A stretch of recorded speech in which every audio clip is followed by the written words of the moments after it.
挑战2天玩遍一个城市，这是我的疯狂周末计划第45站，宜城。安庆，一座有戏的城市。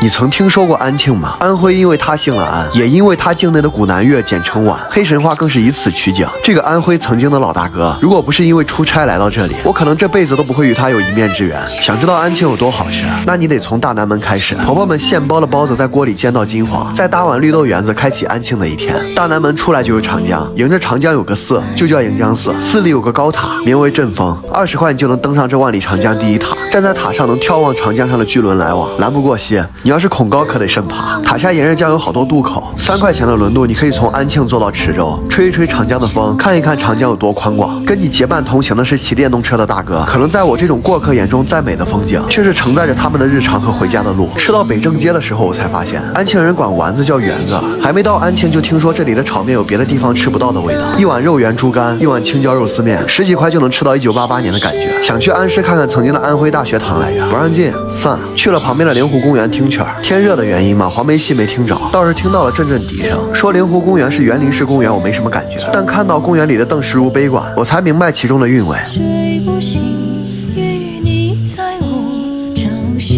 一晃30年了，这里藏着多少安庆人的青春回忆。后来就骑了个车在这小城晃悠，看到了古韵悠悠的街道和步行街的繁忙市井。最近的天是真的热，像我这样天天在户外跑着，经常没怎么动就汗流浃背啊。不过我会随身携带一支经常用的杜德乐止汗石，它本身没有味道，平时出去前抹一抹很快就能干，涂完直接就能穿衣服出门，预防汗味，清爽不黏腻，而且一天下来都不会有味道。像这种大热天真的会舒服很多。你们说安庆的拉面是让兰州拉面在安庆干不下去的存在，那老梅家的这碗牛胸骨面是不是可以一战？晚上吃宵夜就随便找了个路边大排档，没有菜单就看菜点菜，让老板随便给你推荐俩，就这样的味道指定不错。第2天一早就坐城际去了黑神话里的天柱山，这里是安徽皖的来源，更是让李白和白居易流连忘返的古南越。百步云梯的险峭，天柱峰的云雾缭绕，在炼丹湖看雾漫绿水，在云顶天宫看青龙游走，盘龙绕柱，现实里的水墨山水画卷就这样摆在你的面前。如果你想安静的生活2天，那你来一趟安庆吧，就听听街头巷尾的黄梅戏，这座小城里的慢生活，一定在某一刻可以治愈你的心。是